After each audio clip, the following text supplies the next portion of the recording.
So welcome back to some more Pokemon Brilliant Diamond. Last time we headed up Mount Coronet and finally caught ourselves Dialga, a being of time, and Palkia, the being of space.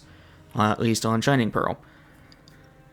I do feel bad for those episodes being very short, but I mean, hey, you kind of had to. I mean, you know, it's catching the box legendaries, but thanks to that, we have to do something really weird here. Let me see if I can...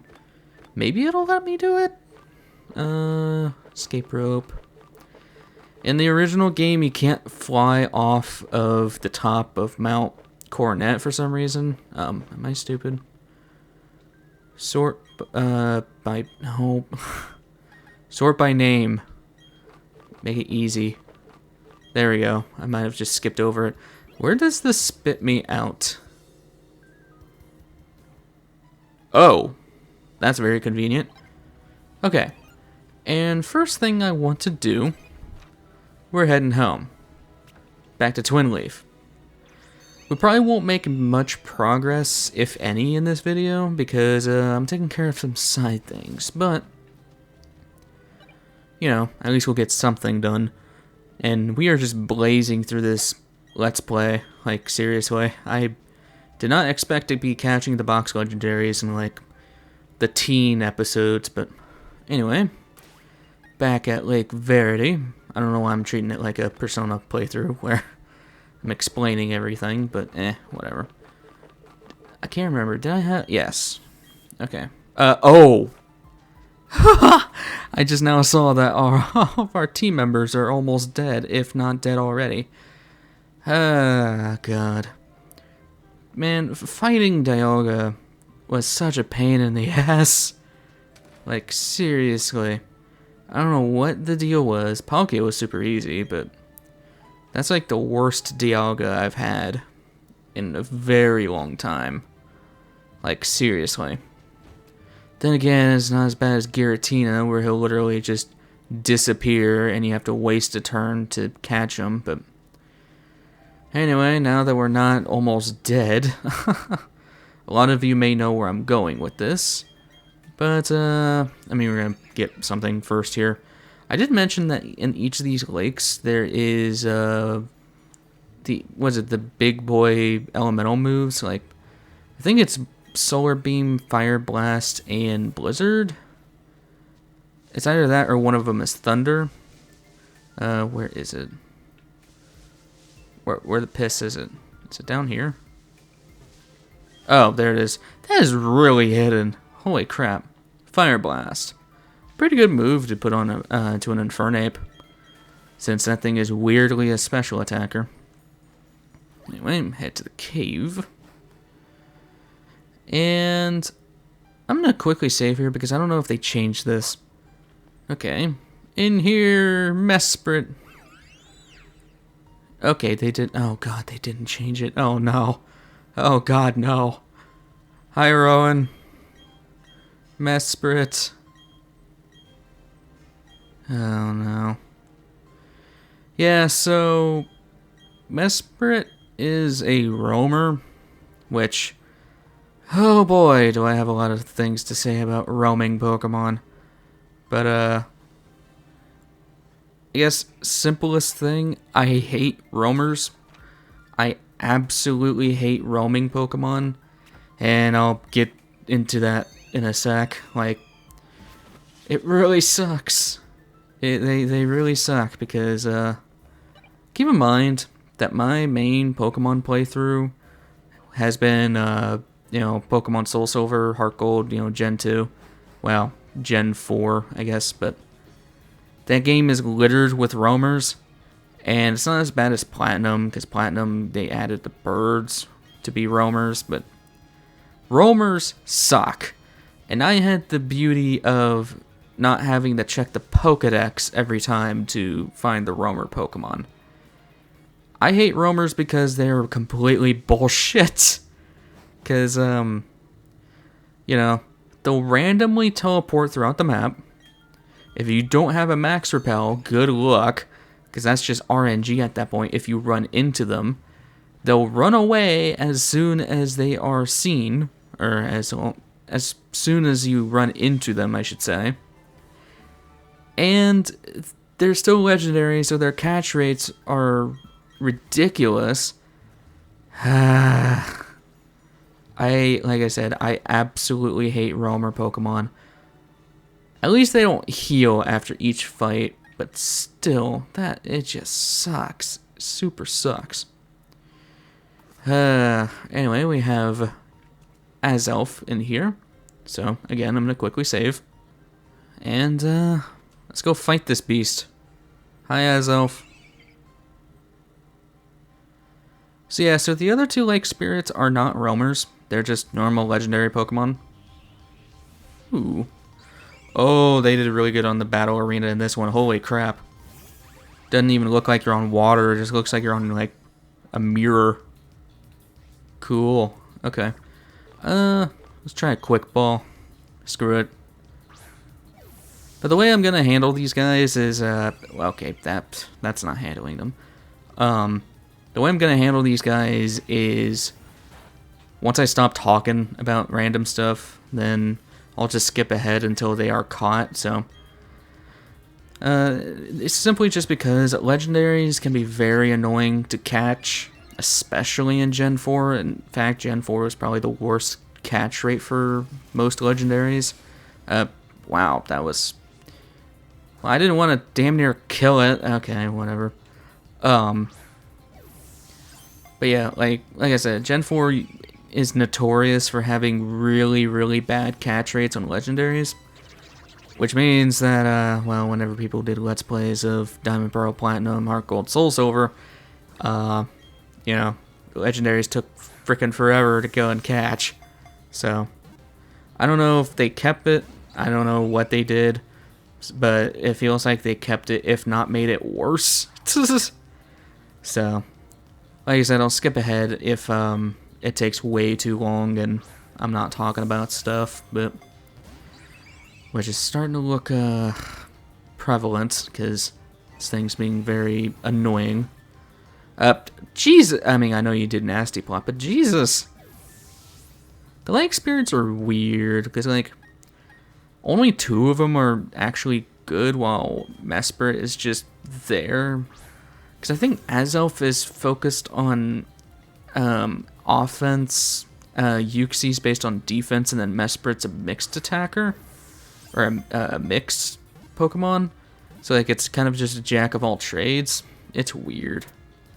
Well, that was fun. Okay, cool. Did not have to skip ahead for that one. Only nuked Electro, but I guess that's fine.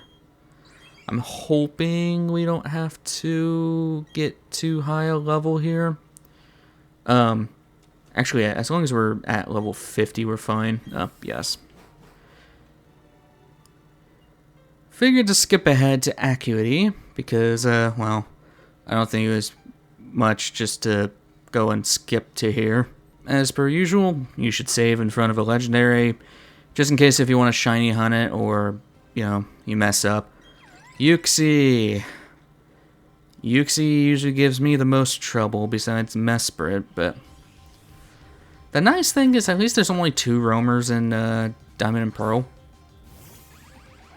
But, I still like these battle arenas. I don't know if it's like water or if it's supposed to be like a mirror effect, but anyway. I was going to use a quick ball, but that's fine. Like I said, Uxie is more of the defensive one, I think. So, this thing should at least be able to take a couple Thunderbolts. Yeah, this thing is super tanky. So, Amnesia, especially with Amnesia. But I guess I could talk about random crap in the meantime, which, to be honest, nothing really comes off the top of my head. Besides just playing a bunch of different games. Because, well, I've already explained the mod stuff with Devil May Cry 5, because that, that was not fun. Seriously. I mean, it's probably more of a headache for modders. Because, especially when something gets shadow patched, it's very taxing, I would assume. So I guess kudos to modders for keeping up to date and making things work when things should work. So I'm trying to get the paralyze on this. I really want it. Come on. Or not. Alright, Dusk Balls it is. And a lot of you might be wondering why I'm using Dusk Balls, because we are in a cave. Not only does Dusk Balls work at night, but they work in any cave. So, and Dusk Balls effectively have like the best chance compared to Ultra Balls when it comes to, you know, when their, I guess, perk is active. So, I guess this is a giant mirror because there's no splashy. So, using a lot of Imprison. But yeah. Come, okay, you are not. You are not wanting to stay in the damn ball, aren't you? Jesus. Alright, I guess this is just cue to skip ahead until I actually catch this thing, so I'll meet you guys in a bit, hopefully.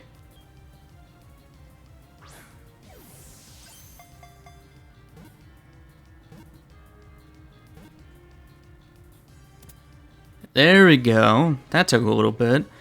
Not too bad. It was, especially if you have a dark type. Dark types make this, like, free. Seriously. It makes this so easy. But, finally got Uxie. I guess for those who don't know, dark types are completely immune to psychic.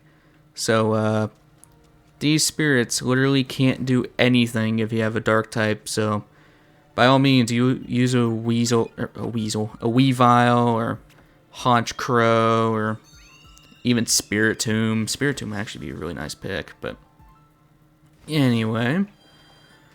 And the way to catch Mesprit, first of all, I am going to heal because Magnezone got bodied. And the thing with roamers that, well, the first thing I hate, if you want to guarantee running into them, you have to have a Pokemon that is lower or at their level. All these guys are at level 50, so that's more of a personal problem for me because, well, half my team, if not the majority of my team, is level 50 and beyond. I think Oracle is the only one that's not level 50. Do you have... Yes, okay, I need to buy a crap ton of Dusk Balls for later. Boink. And then I also recommend grabbing a crap ton of Quick Balls. 70 Quick Balls. Because Quick Balls have the highest chance of catching a Pokemon if it is the first turn of the battle. And, well, since it's a roamer, it's going to ditch every time you run into it, unless if you use Mean Look or have an ability that keeps them in place. So, my way of dealing with these roamers, at least as long as they're not Raikou, is making them spawn in this route. Let me see, where is the tracker? And I'm pretty sure a majority of people use this route. Okay, come on, where is it? There it is. So you can see on the map, there's Mesprit. Let's see if this will stay. Okay, that's very convenient. It's like delayed though. Oh god. Oh god, it's just like the original. No! Yeah, so this is another thing I hate about roamers in this game. The region is so huge that Mesprit just kind of goes wherever. And no, you can't cheese this by saving in the route that Mesprit is in and just keep reloading until you catch it. Because when you when you reload the game, Mesprit will be somewhere completely else. So they thought of that one. But yeah, my strategy is to get them as low as possible, try to get a paralysis. That'd be the best case scenario. And then keep running into them and throwing Quick Balls at their lowest amount of health. Because when you Mean Look it, you have to rely on the Pokemon that Mean Looked it to survive. And I think the only Pokemon that can learn Mean Look at this point is Crobat. At least in this game. There probably are other Pokemon, but Crobat's the one that comes to mind. And, well, you can see why that would be a bad thing. Simply because it's weak to Psychic. So, oh, come on. I'm gonna skip ahead until this damn thing's in my route.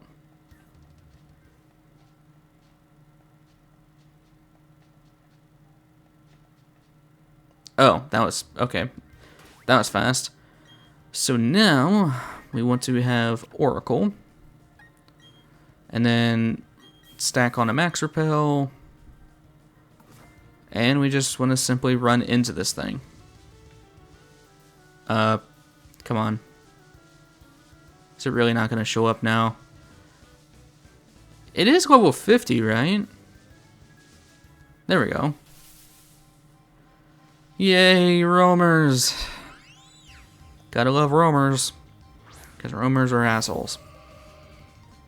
Okay.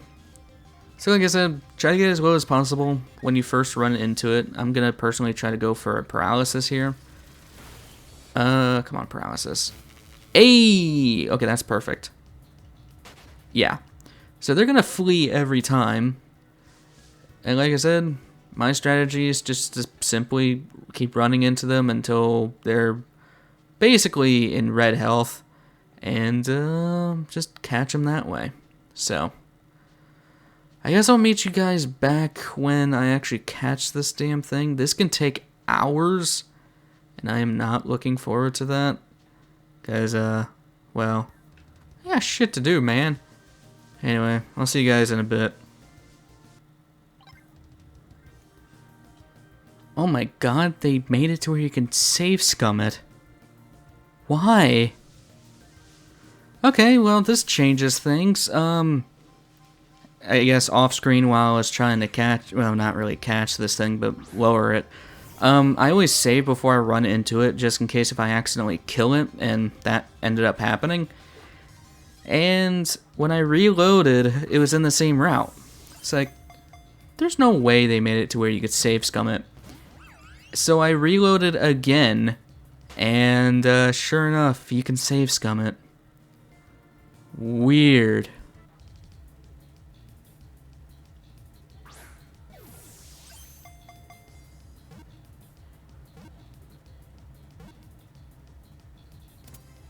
There we go. Jesus. That took a little longer, but yeah.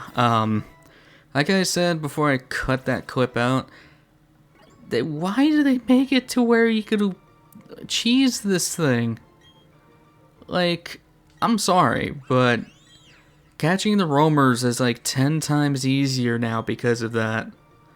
Wow. Okay. Huh. I guess we'll just start heading to Hearthome, to Sunny Shore, because, well, I know there's underground stuff I need to get, but like I said, I'll do that way later when it doesn't really matter. Oh my god. Yeah. So I guess in this game, easy strat of getting the roamers is just whittling them down until they're low, paralyzing them, and then, I'm gonna just use it because I don't care. And then just save scumming them with quick balls. Who knew that they actually fixed that? Because, or, well, actually no, they broke it, because I know this for a fact. In the original, if you try to save scum it, the Pokemon will just go to a different location. I think the game thinks of you closing and opening up the game again as you moving to a different area. And yeah, that's it's not a good thing in those games, but I mean, what can you do? You don't really have much of a choice. Anyway, there's nothing down here. I love the music in this area. And then we lose it immediately. Trainer! Haven't had any fights today, so I might as well at least show this one. This route's actually really good for training, because there's a lot of rich people here, and plus they're like really high level, so. Luxio. But yeah, I'm surprised of how fast this Let's Play is going, because I really expected this to take just as long as Assassin's Creed, I would think. Now granted, I mean, I'm not even close to getting to the end game, but still. Like, this is episode, what? is 19, I think? 18 or 19? And, like, we're almost done just with the main game. Like, it just feels weird because I'm kind of just used to doing longer Let's Plays now because, well, I did the brilliant decision of doing both, where's my thanks? The brilliant decision of doing, Skyward Sword and Assassin's Creed at the same time, which probably wasn't the best thing I could have done in hindsight, simply because those are two decently long games. At least Skyward Sword is. Assassin's Creed doesn't take long, it's just time consuming, especially if you're doing everything off screen, because do keep in mind, I did every one of those assassination contracts off screen. They took forever, and I really don't know why, but, well, I know why. It's because they put like 20 million of them in the same area, and then put more of them in a different area. I digress. Decided to skip that. It was just a low punny. I doubt you wanted to see that. Yeah, we're fine. These are just, fishermen, but yeah, I don't know. I'm just very surprised of how fast this series is going. I have no idea when, Persona is ever gonna end, because, I mean, Persona is notoriously a super long game, in and itself. I mean, then again, actually, what is the longest Persona game? Because, like, I want to say Persona 5 Royal, but Persona 4 Golden's pretty long, too. Then again, you don't have a, third semester, really. I mean, you do in Golden, but you don't really get to feel it because, like, you spend a little bit of time just rescuing Marie, and then it's just auto until the very end of the game. So, I don't know. It's odd, but I don't know.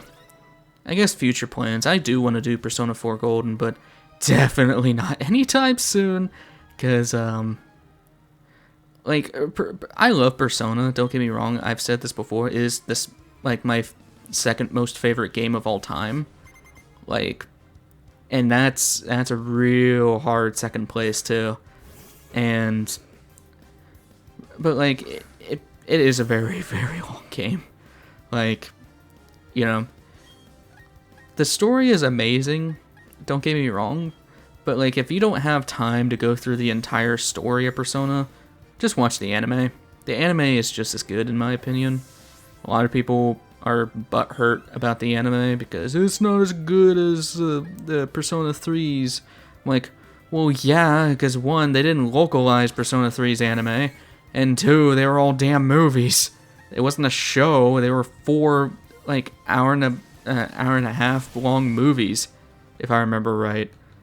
Now, don't get me wrong, they are very, very good movies. I think I've watched the first 2, but highly recommend checking out the Persona animes, because, like I said, they're very good. I think my favorite out of the animes, though, is definitely Persona 4's. Persona 4's has a lot of character in it. And it's just simply because Persona 4 has a lot of good characters, just to begin with. I mean, you know, you got Yosuke, who is just a fumbling idiot, Kanji, who's just manlyhood and then immediately fucks up on shit. It's fun. I don't know. Plus, they got some really good voice actors for all the characters, too, so, you know. Besides me just rambling on about Persona anime. I mean, I don't watch a ton of anime, don't get me wrong, but, you know, the ones I have seen I do like, so. Besides the point. Like I said, I do want to do Persona 4 at some point, but like I said, it will not happen for a very long time, simply just because of, one, I don't like doing same type of games back to back. I say that as I'm doing Pokemon alongside Persona, but I don't want to go. I don't want to just keep doing RPG after RPG after RPG. You know, I want to mix it up a little bit.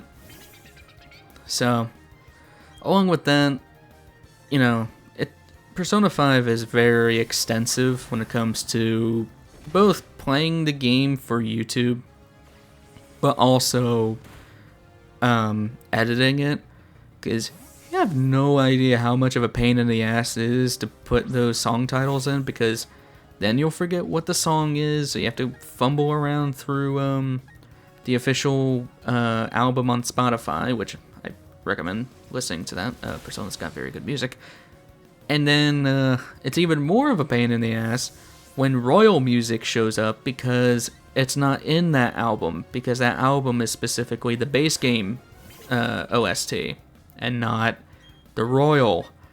So you have to go and find the royal OST somewhere else via the internet and try to find it that way. I'm just complaining to complain. I mean, I love doing the game, and I'm glad I started doing it. It's just, you know, we're not even close to being halfway through the game, not even a quarter of the way through the game. Like, it's a very long game, but if you have a lot of time on your hands, or you're very patient with playing through games, then highly recommend playing through Persona 5. It's a very good game. And plus, I mean, the base game's like $20, so if you're unsure about Royal, you can at least try out the base game. Actually, isn't that free on the PS Plus thing for PS5? If people actually own that console? That's a whole other discussion I guess I'll get into, since I got nothing else to talk about. Why does it have to... Why do we have to live in this shortage, man? Because seriously... I guess this isn't much of an issue in the future, hopefully. So I guess I'll explain it here. During the beauty of the golden ages of 2020 and 2021, you have the release of the PS5 that no one can get their damn hands on, because you got a bunch of scalpers who are just yoinking them and then selling them for like quadruple the price. Which is, one, not fun, especially for me, because I am not going to pay for a console that's double over retail, especially for a PS5, because that thing's like $500 to $600 by itself. And along with that, a lot of companies are just making a game out of it by like basically incentivizing to go into a membership thing so you have a better chance of getting a PS5, which I think is bullshit, by the way, because now you're just trying to get more money out of people just to go and buy a damn console. I know things are being done to try to prevent that in the future, but still, it's really stupid. And it's not just PS5s, it's also, you know, the new Xboxes, it's also for, you know, the 3000 series graphics cards. It's bad, man. It's really, really bad. Other than that, you just got general computers, what is it? I think it's a CPU and power supply shortage, I think that's what it is right now. Oh, right, this house. I forgot about this house. This house is just full of Pikachus and the one kid who will fight you. But, yeah, needless to say, this is definitely not the year to be trying to build a new PC. At least for a reasonable price. Simply just because, like, can't get anything, man. Like, it's ridiculous. And especially if you're a console player, like, it sucks, because, you know, you got a lot of new games that are coming out for the PS5 and PS5 only, and you can't even touch it because you can't even get the damn console. And it's just a combination of not having enough consoles in the ready, and scalpers using it, or, well, taking it as advantage, and then also other retailers making a game out of it by seeing how much money they can squeeze out of a person just for a PS5. Because, if you don't believe that, I've talked about the beautiful company that is GameStop. Needless to say, they will never sponsor me, and I don't care. I hate GameStop. I really do. Like, I don't know how the hell they have survived this long, but I really dislike GameStop. And this was actually the same day as, I guess, same day that of the story of how they were trying to haggle me into buying their stupid warranty thing. And, you know, as we're leaving that store, it was me and my uncle who went in there because, again, I had to have somebody take me over there. And so me and my uncle went over there. And as we're leaving, the guy asked, he's like, well, you guys need anything else? And my uncle just jokingly says, well, you got any PS5s? And the guy goes, well, on Thanksgiving morning, if you show up between this and this time, we're going to be, like, giving out a bunch of bundles. Now, I don't know what the bundles are going to be or how much it costs, but you can show up to go and pick one up. And, you know, while supplies last, so you can, you know, first come, first serve. And as we're leaving there, I just look at my uncle. It's like, they're really trying to get people to buy stuff for no reason, huh? Like, it's it's bad. Like, and of course we didn't do that. At least not to my knowledge. I don't know what my uncle did, but I didn't do that because that's one, a waste of time and money, especially if you don't know what the hell is in the bundle. And seriously, along with that, I might just be an old boomer mentality. I prefer consoles with a disk drive. I say as I am using a laptop that does not have a disk drive, but like, I really don't like not having, you know, discs. And one, it's a collection thing.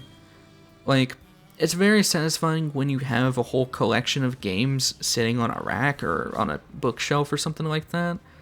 You know, especially if you're a collector, because, you know, you want to display your stuff. That's why I generally don't like getting digital games. I mean, for PC, that's not really an option.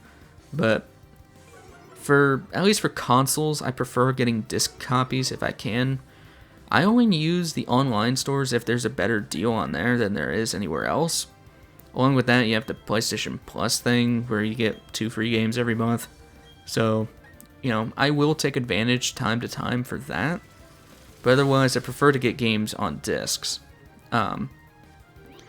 Which is a problem for me because everything's skewing towards digital. And especially since you have a digital version of the PS5. Which, yes, it's cheaper, but I prefer to have games on a disc.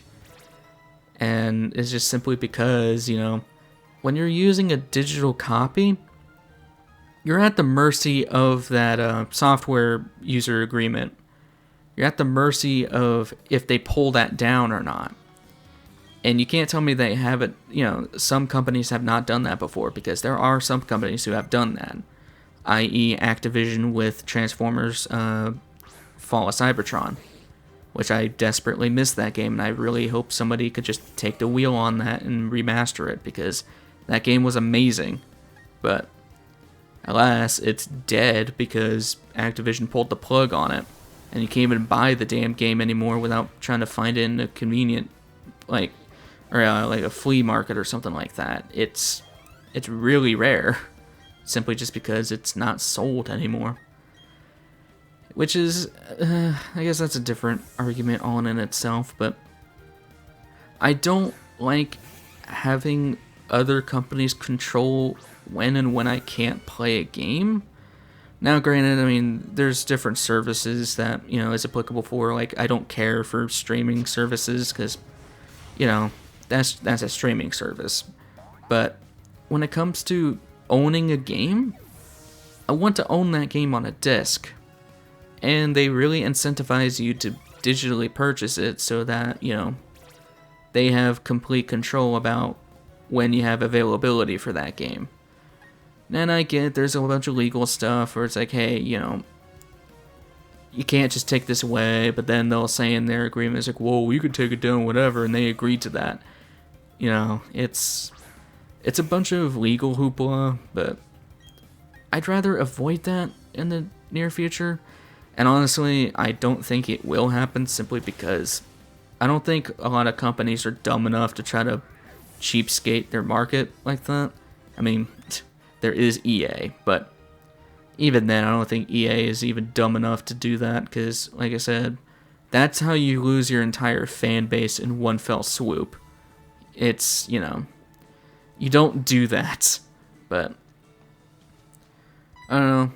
Like I said, I just prefer having everything physical because, well, both for collection purposes and reliability. I mean, granted, discs can get scratched, but you can have corrupted data, so. Anyway, finally made it to Sunny Shore City, so I guess next time on Pokemon Brilliant Diamond, we'll help out Volkner and take on the gym, hopefully. I'll see you guys in the next one. Take care.